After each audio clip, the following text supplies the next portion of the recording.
નમસ્તે વિદ્યાર્થી મિત્રો, ઉમા વિદ્યા સંકુલની યુટ્યુબ ચેનલમાં આપનું હાર્દિક સ્વાગત છે।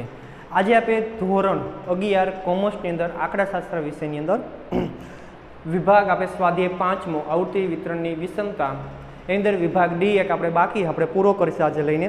તો વિભાગ ડી ની અંદર આપણે જોવા જાય તો પ્રશ્ન 1, 2 અને 3 અને 4 એ બધા 3-4 કેવા થિયરીના। ત્યાર પછી દાખલો 5મો ચાલુ થાય છે। આપણે 5મો દાખલો જોવાનો છે તો આપણે જોવાનું હોય 5મો દાખલો નીચેનીમાંથી કઈ સમષ્ટિ સમતિથી વધુ નજીક છે કહેવાનું છે। આપણે વધુ નજીક કોની છે તો આપણે પેલા દાખલા નંબર 1 એમાં સમષ્ટિ આપણે 1 લઈ, પેલા એ વાળો દાખલો ગણી સમષ્ટિ એ એની અંદર આપણે જોઈ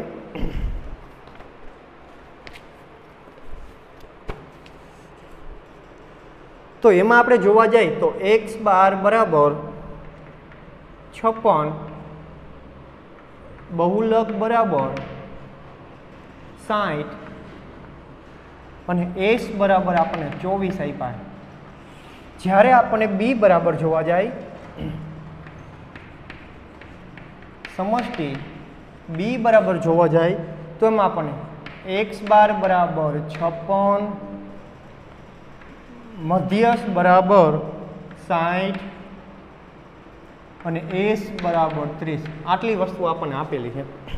આના ઉપરથી આપણે દાખલો ગણવાનું હોય કે સમષ્ટિ સમિતતાથી કઈ વધુ નજીક છે આપણે કહેવાનું હોય। તો આપણે જોવા જાય કે કઈ વધુ નજીક એવું કહે એટલે તમારે વિષમતાંક ગોતવો પડે। તો બેનો આપણે વિષમતાંક ગોતી, અહીંયા આપણે વિષમતાનું સૂત્ર મૂકી વિષમતાંક તો જે બરાબર અને અહીંયા વિષમતાનો આપણે મૂકશું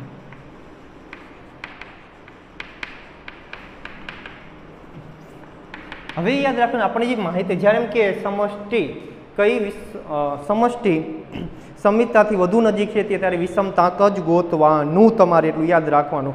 અને તમારે ત્યાં પછી રકમ આપી હોય એના પર આપણે સૂત્ર મૂકી તો અહીંયા આપણને બહુલક આપ્યો છે તો x બાર માઇનસ એટલે કે એમઓ છેદમાં આ સૂત્ર આવશે આપણે, કારણ કે એની અંદર આપણને બહુલક આપ્યો એટલે બહુલકવાળું સૂત્ર। જ્યારે આની અંદર જોવા જાય તો બહુલક નથી આપ્યો તો બહુલક વગરનું, જ્યારે બહુલક સ્પષ્ટ ન હોય ત્યારે સૂત્ર કયું છે તો x બાર બરાબર x બાર માઇનસ એમ છેદમાં એસ, આ બે સૂત્ર આપણે થઈ ગયા। હવે એની અંદર આપણે કિંમત મૂકી અને સાદુરૂપ આપી આપણે તો જે બરાબર x બાર આપણને 56 આપ્યો, પછી માઇનસ બહુલક આપણને 60 આપ્યો, પ્રમાણિત વિચલન આપણને 24 આપ્યું, તો ઉપર આપણે બેની બાદબાકી કરી તો આપણે 4 વધે। કેવા વધે? મોટા પદની નિશાની -4/24। તો આપણે 4 ને આપણે 24 વડે ભાંગેલા આપણી પાસે આવશે 0.01666 એટલે 5 કે 5 થી મોટો હોય ત્રીજો આંકડો એટલે આપણે બીજા આંકડામાં ઉમેરી દઈએ એટલે 16 આવશે આપણે, પણ કેવા માઇનસ એટલે 16 શું 17 થઈ ગયા આપણે। ત્યાર પછી આનું સાદુરૂપ આપીએ આપણે તો 3/3 x બાર 56 માઇનસ 60 છેદમાં 30। તો અહીંયા આપણે 4 થઈ જશે છેદમાં 30/30 તો 4 તરી 12 છેદમાં 30। હવે 12 ભાગ્યા આપણે 30 કરી, મોટા પદની નિશાની એટલે કે 0.4 આ બે આપણને આવી ગઈ। હવે આપણે નક્કી કરવાનું છે કે આમાં નજીક કઈ છે। હવે આપણે જોવા જાય હવે અહીંયા તમે 0.4 એટલે કેટલા થઈ એટલે 40 થયા, એ ખબર ન પડે તો પોઈન્ટ પછી અહીંયા 1 છે ને પોઈન્ટ પછી અહીંયા 4 છે, તો આપણે જે સંખ્યા રેખા દોરી એની વચ્ચોવચ્ચ 0 હોય, આ બાજુ જાય વધતા જાય આંકડા। તો જોવા જાય તો 0.17 અને 0.4 તો પેલા 0.17 આવશે, 0.4 છેલ્લે આવેલ 40 થયા તમારા, આ 40 પણ તમે કહી શકો। તો આમાં જોવા જાય તો સમષ્ટિ સમિતતાથી કઈ નજીક છે તો આપણે લખી શકીએ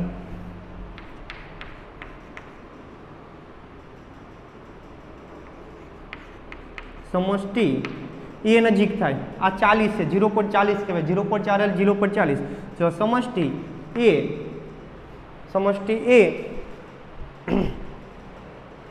સમિતતાથી વધુ નજીક છે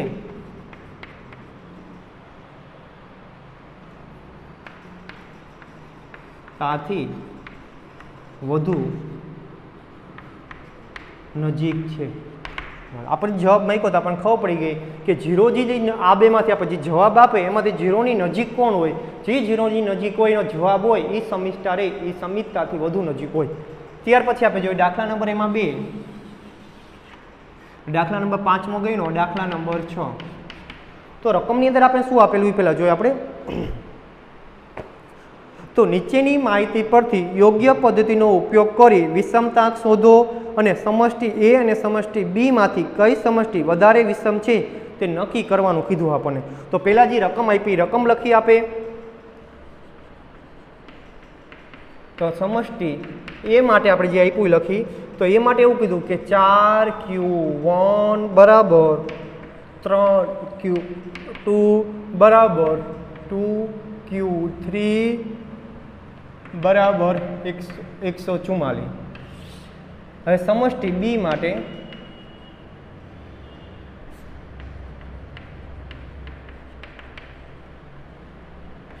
અહીંયા આપણે જોવા જાય તો Q1 બરાબર 34.8, Q2 બરાબર 45.5, Q3 બરાબર 70. આટલી વસ્તુ આપી એના પર આપણે દાખલો ગણવાનો છે. આપણે પહેલાં જોઈએ આપણે તો 4Q1 બરાબર 44 થાય. જ્યારે તમને આવી રકમ આપી બરાબર બરાબર બરાબર કરીને ત્યારે 4Q1 એટલે પ્રથમ જે આપણે પ્રથમ ચતુર્થક કયો 4 ગણો એના બરાબર 144 થાય. 3Q2 એના બરાબર 144 થાય. 2Q3 એના બરાબર 144 થાય. તો પહેલાં આપણે કિંમત બધાની ગોતી.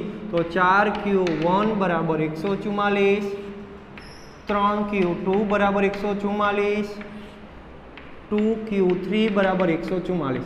આ બધા બરાબર 144 આપણે કહેવાય. હવે સાદુરૂપ આપીએ આપણે. તો 4 અહીં ગુણાકારમાં, આ બાજુ જાય તો ભાગાકારમાં. તો Q1 બરાબર 144/4. તો Q1 બરાબર 144 ને આપણે 4 વડે ભાંગી તો કેટલા આવે? તો કે 36. Q1 આપણી પાસે 36 આવ્યો. હવે Q2 ગોતી. તો અહીંયા 3 ગુણાકારમાં છે. તો બરાબરની ઉપર જાય તો છેદમાં, અંશમાં હી છેદમાં થાય. તો 144 ભાગ્યા 3 તો અહીંયા 48 આવશે. હવે 2Q એટલે શું? આપણે સૂત્રની અંદર ક્યાંય આપણે એવું સૂત્ર નથી કે એની જે Q2 એટલે કે દ્વિતીય ચતુર્થની જરૂર પડે. તો Q2 બરાબર બીજું શું એનું નામ છે? તો કે મધ્યસ્થ. એટલે કે M બરાબર તમારે 48 જ થાય.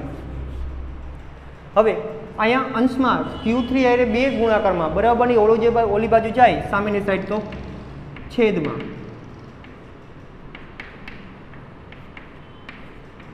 તો 144 ભાગ્યા આપણે 2 કરી તો આવશે 72.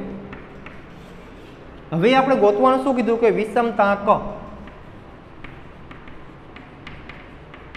તો જે બરાબર આપણું સૂત્ર આવશે Q3 અને સૂત્ર આપણું આવશે Q3 plus Q1 minus 2M છેદમાં Q3 માઇનસ Q1. આ સૂત્ર આપણે લાગુ પડશે. હવે કારણ કે આમાં 2નું આપણે Q2ની જરૂર આપણે આમાં હોતી નથી. એમ આવે Q2 બરાબર આપણે જ્યાં સંખ્યા રેખા દોરી ત્યાં 2 એનું માપે એટલું હોય ને એમનું માપે બે સરખું જોઈએ, વચ્ચોવચ હોય.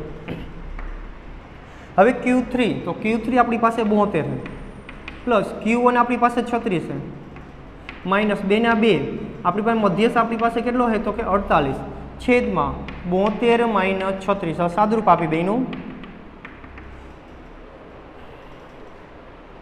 હવે કે 72 પ્લસ 36 કરીએ આપણે તો આપણી પાસે આવે 108 માઇનસ 48 ગુણ્યા 2 કરીએ એટલે આવશે 96 છેદમાં 72 માઇનસ 36 કરી એટલે આપણી પાસે આવશે 36.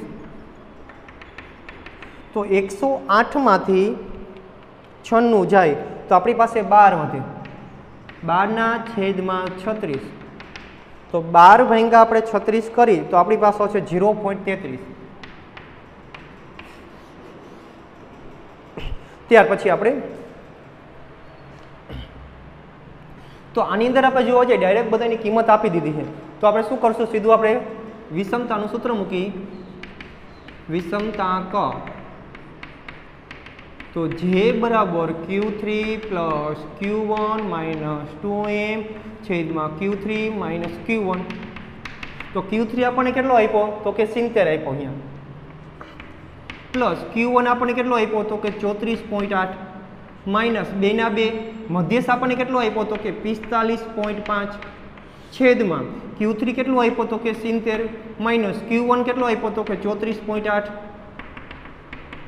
હવે અહીંયા આપણે શું કરી તો સાદુરૂપ આપીએ આપણે તો કે 70 પ્લસ 34.8 તો આપણી પાસે આવશે 104.8 માઇનસ 45.5 ગુણ્યા 2 કરી એટલે કે આપણી પાસે આવશે 91 છેદમાં 70 માઇનસ 34.8 કરી એટલે આપણી પાસે આવશે 35.2.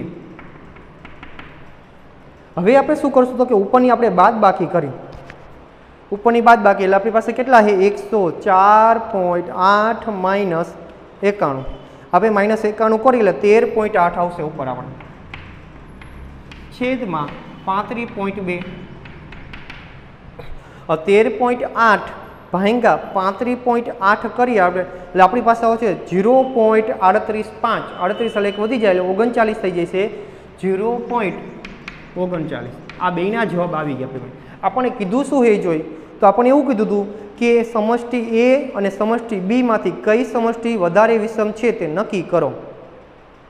તો અહીં જોવા જાય તો વધુ જવાબ કોનો આવ્યો, અહીં 0.33 આવ્યો અને 0.39 આવ્યા. જેનો જવાબ મોટો આવે એ સમષ્ટિ તમારી રહી, એ સમષ્ટિ વધારે વિષમ છે એમ કહી શકાય. તો અહીં આપણે લખવાનું આપણે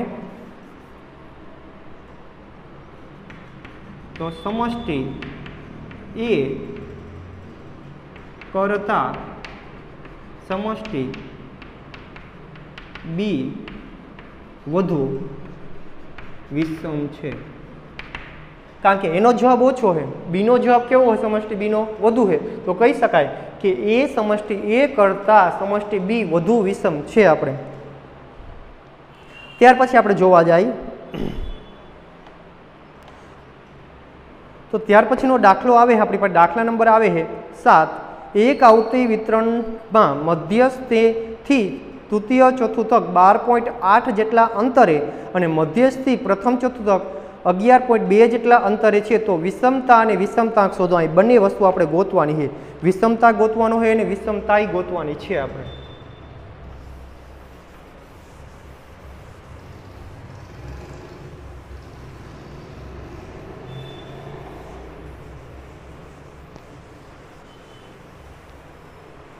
તો અહીંયા પણ એવું કીધું છે એક આવતી વિતરણમાં મધ્યસ્થથી તૃતીય ચતુર્થક, મધ્યથી તૃતીય ચતુર્થક આપણે કેટલો છેટો આપ્યો છે તો આપણે જોઈએ. હવે એક સંખ્યા રેખા દોરી આપણને ખબર પડે વચ્ચે m, અહીંયા Q3, અહીંયા Q1 હોય.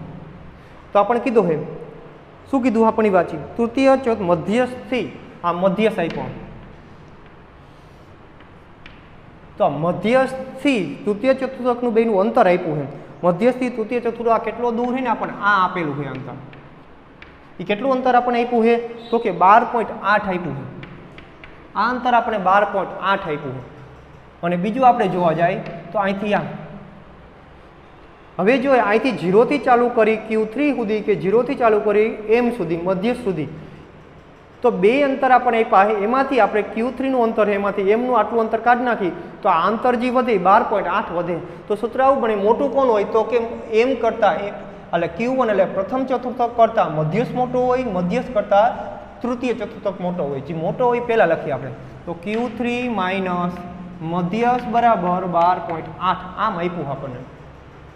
પછી આગળ વાંચીએ તો મધ્યસ્થથી પ્રથમ ચતુર્થક 11.2 જેટલા અંતરે છે. હવે એવું કીધું આપણે શું કીધું છે તો મધ્યસ્થથી પ્રથમ ચતુર્થક, આ મધ્યસ્થથી પ્રથમ ચતુર્થક આપ્યો એ બે વચ્ચેનું અંતર આપણે આપ્યું છે 11.2. તો આટલું અંતર પ્રથમ ચતુર્થકનું અને આ અંતર મધ્યસ્થ સુધીનું આપ્યું છે. તો આ જે આપણને આપ્યું છે આપણે 0 થી મધ્યસ્થ એમાંથી આપણે 0 થી કે પ્રથમ ચતુર્થક બાદ કરી આપણી પાસે જે વધશે એ Q1 અને M નું અંતર. એમાં બે આ Q1 માંથી M મોટો કે Q1 તો આપણે એમાં M મોટો તો M માઇનસ Q1 બરાબર બેની બાદબાકી આપણે અહીંયા 11.2 આપી. આ દાખલા નંબર આપણે 7 છે. આટલી માહિતી આપી એના ઉપરથી આપણે ગોતવાનું છે આપણે. તો આપણે જે મેં તમને મોટા સૂત્ર લખાવેલું, મેં તમને મોટું એક સૂત્ર લખાવેલું છે, એ સૂત્ર પહેલાં આપણે વિષમતા ગોતી. વિષમતા SK, તો SK બરાબર, હવે જ્યારે આપણને આવું મોટું સૂત્ર આપે ત્યારે આપણી પાસે સૂત્ર છે કે Q3 માઇનસ M કાઉન્સ પૂરો માઇનસ કાઉન્સમાં M માઇનસ Q1, આવું સૂત્ર છે આપણી પાસે. તો આપણે સૂત્ર મૂકી Q3 માઇનસ M કાઉન્સ પૂરો બીજા કાઉન્સમાં M માઇનસ Q1, વચ્ચે બે વચ્ચે માઇનસની નિશાની. આ સૂત્ર કેનું છે? વિષમતાનું સૂત્ર છે. આ સૂત્ર વિષમતાનું આવું મોટું સૂત્ર છે, એમાંથી આપણું જે આપણે નાનું સૂત્ર બનાવ્યું છે, જે આ સૂત્ર એ આમાંથી બનેલું છે. આ કેનું છે? વિષમતાનું છે. જે આપણે વિષમતાનું સૂત્ર એ આ મોટા સૂત્રમાંથી નાનું સૂત્ર બનેલું છે. હવે આની અંદર આપણે કિંમત મૂકી આપણે, તો SK બરાબર Q3 આપણે Q3 માંથી M જાય, Q3 માંથી M જાય તો આપણને કેટલા આપ્યા છે? તો 12.8 માઇનસ, હવે M માંથી Q1 જાય તો કેટલા આપ્યા? 11.2. હવે એની 12.8 માંથી 11.2 જાય તો 12.8 માંથી 11.2 જાય આપણી પાસે, તો આપણી પાસે વધે કેટલા? 1.6 વધે. આપણી પાસે 1.6 વધે. આ આપણી વિષમતા આવી. હવે આપણે ગોતી વિષમતાંક ગોતી. તો વિષમતાંક એટલે J, તો J બરાબર આપણું સૂત્ર આવું મોટું સૂત્ર કયું છે? તો Q3 minus M minus Q1 છેદમાં Q3 minus M plus M minus Q1. આ સૂત્રનો ઉપયોગ કરી અને આમાંથી આ સૂત્ર બનાવેલું, અહીં શું આપણે છૂટા પાડી કાઉન્સ એટલે 2M થઈ જાય, એટલે 2M લખેલા છે. અને અહીંયા આપણે જોવા જાય અહીંયા 2M, એટલે 2 આ વત્તા ઓછે ઉડી જાય, એટલે એમાંથી આ સૂત્ર બનેલું છે. મેઇન સૂત્ર આ છે, એમાંથી આ નાનું સૂત્ર બનાવેલું છે. આપણે બેની અંદર ગમે આ જવાબ મૂકો, પણ આપણને જે વસ્તુ આપી છે, જે વસ્તુ એના ઉપર આપણે સૂત્ર મૂકવું પડે. એટલે આ સૂત્રનો ઉપયોગ આપણે ન કરી શકીએ, કારણ કે એમાં પ્લસ આપ્યા Q3 પ્લસ Q1 આપણી પાસે છે નહીં. તો આ સૂત્રની અંદર આપણે કિંમત મૂકી. હવે તો Q3 minus M minus Q3. હવે જો અહીંયા આપણે લખેલું એ જ લખેલું Q3 minus M minus Q1, એ તમે મૂકી ડાયરેક્ટ તમે 1.6 પણ મૂકી શકો, ડાયરેક્ટ કિંમત મૂકીને સાદુરૂપ પણ આપી શકાય આપણે. તો ડાયરેક્ટ આ પણ 1.6 મૂકી શકાય. તો આપણે 1.6 આપણે લખીએ, આખું લખીએ 1.6 મૂકી શકાય. તો અહીંયા પણ કેટલા આપ્યા? તો કે 12.8 માઇનસ 11.2 છેદમાં Q3 માઇનસ M. તો Q3 માઇનસ M રહ્યું આપણી પાસે કેટલો છે? તો કે 12.8 પ્લસ 11.2. તો 12.8 માંથી 11.6 જાય, 1.6 જ આવે આપણી પાસે. આવી ગયો એ જવાબ. તો ડાયરેક્ટ તમે મૂકીને પણ એ કરી શકો, એક સ્ટેપ તમારે ઓછું થઈ જાય. હવે એનો આપણે સરવાળો કરી. હવે 12.8 પ્લસ 11.2, તો આપણી પાસે અહીંયા 24 આવશે.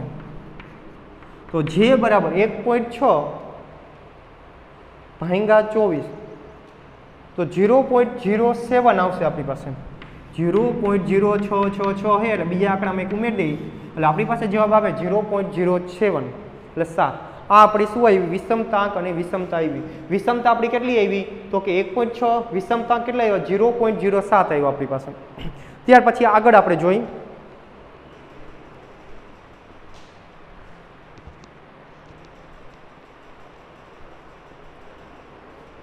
ત્યાર પછી આગળ આપણે જોવા જઈએ. દાખલા નંબર આપણે 7મો કર્યો, 8મો લઈ.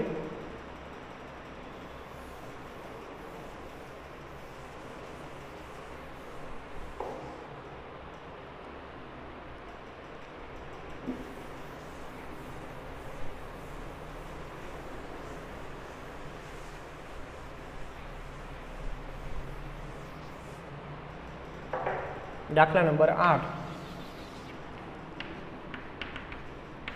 તો એની અંદર આપણને શું આપેલું એ આપણે જોઈએ.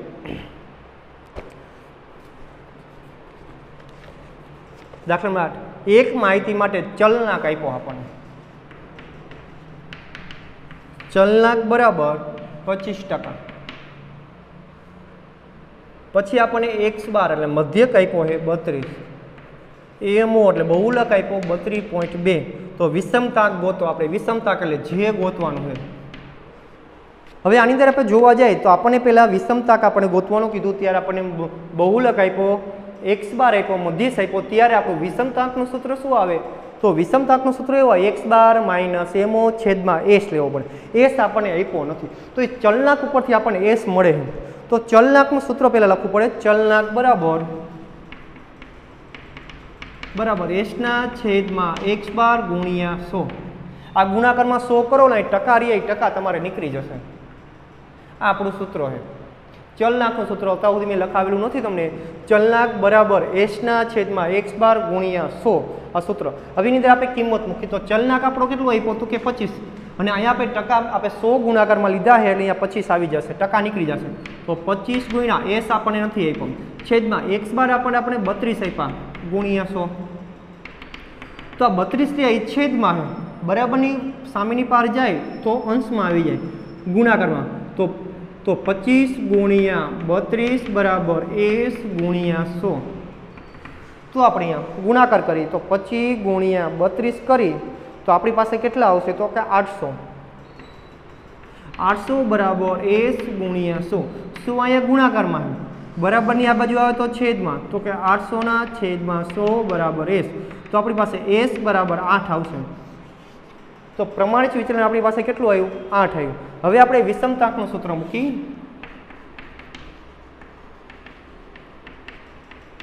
વિષમતાક જે બરાબર તો જે બરાબર x બાર માઇનસ એમઓ છેદમાં એસ. તો x બાર આપણો કેટલો આપ્યો તો x બાર આપણી પાસે 32 આવ્યા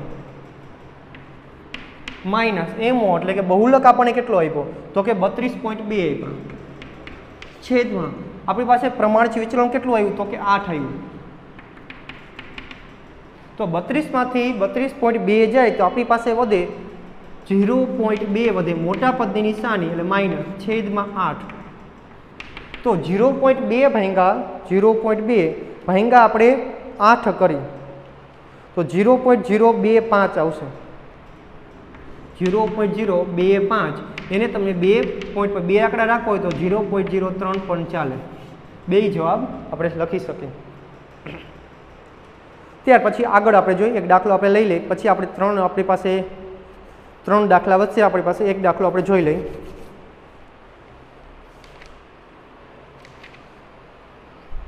તો દાખલા નંબર હવે લઈએ આપણે દાખલા નંબર 9મો.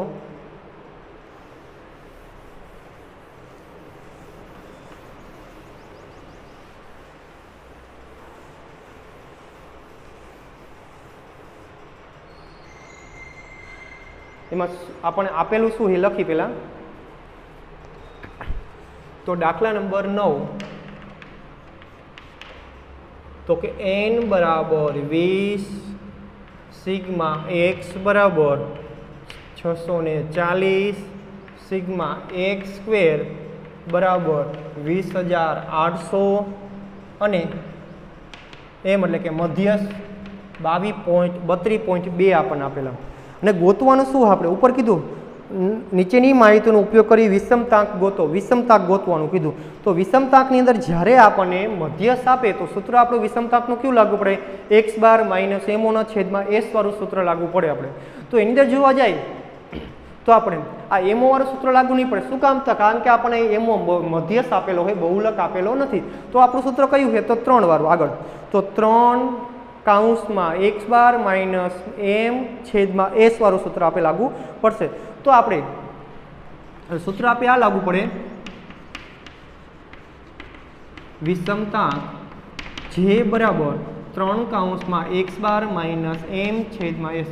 તો અહીંયા જોવા જાય તો આપણને એમ એક આપેલો હોય આપણને x બારે નથી આપેલો અને એસ એ પ્રમાણિત વિચલન નથી આપેલો. તો આપણે બે ગોતવા પડે આ માહિતીની અંદરથી. સૌથી પહેલાં આપણે x બારનું સૂત્ર મૂકી તો x બાર બરાબર સિગ્મા x છેદમાં n. આ સૂત્ર x બારનું. તો આપણે તો x આપણે સિગ્મા x કેટલો આપ્યો 640 અને આપણે n કેટલો આપ્યો તો કે 20. તો 640 ભાંગ્યા આપણે 20 કરી 640 ભાંગ્યા આપણે 20 કરી તો આપણી પાસે આવશે 32. તો આ મધ્યસ્થ આપણને મળી ગયો 3 32 32 માઇનસ એમ એટલે 32.2.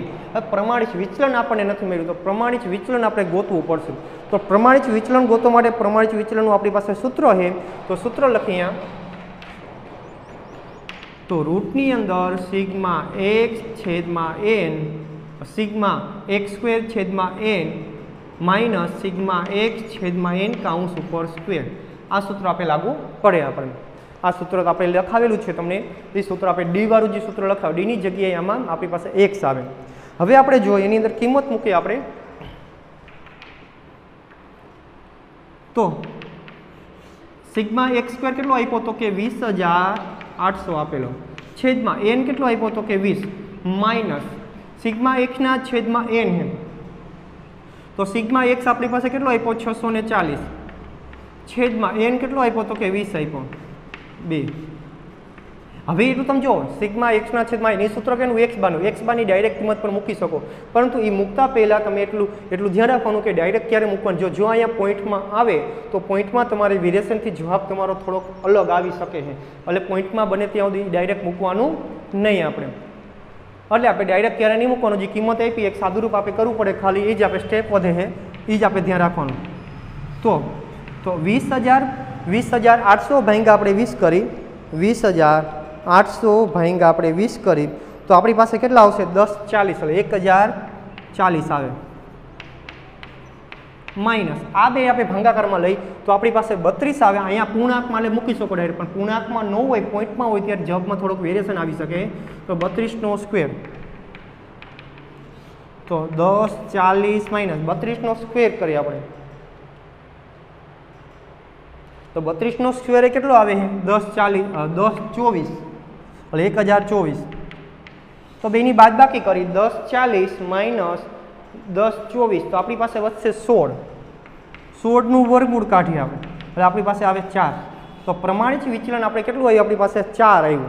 હવે કિંમતની અંદર મૂકીએ આપણે સૂત્રની અંદર તો અહીંયા 4 3 ના 3 32માંથી 32.2 જાય આપણી પાસે વધે 0.2 પણ કેવા માઇનસ છેદમાં 4 એનો ગુણાકાર આપણે 3 આયરે કરી તો 0.2 ગુણ્યા 3 કરી એટલે 0.6 પણ માઇનસ 0.6 ના છેદમાં 4 તો એને આપણે 4 આપણે એને ભાંગી 4 વડે તો આપણી પાસે આવે 0.15 પણ કેવા માઇનસ.